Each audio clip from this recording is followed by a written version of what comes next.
Het gaat er emotioneel aan jong. Actiegroep Red de Sionsberg heeft daarna het peteer net gereisd op worden. Ik ben heel benieuwd wat de verantwoordelijkheid aan voor het eerste de popkeer in dit gebied nou op hem neemt. Of dat ze weer al in elke wijze gaan.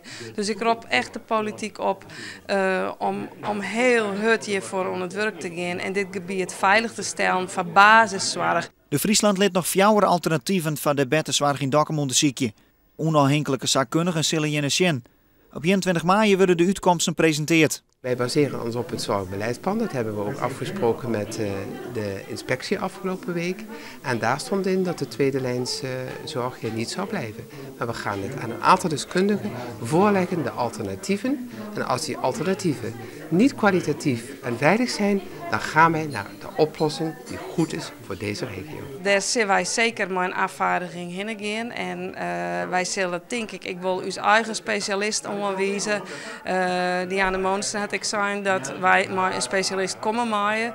Maar goed, in hoeverre dat hij serieus naam wordt, dat weet ik natuurlijk net. Maar er zullen zeker acties volgen. En dus kan Dokkum hem klaarmaken voor weer een protestactie.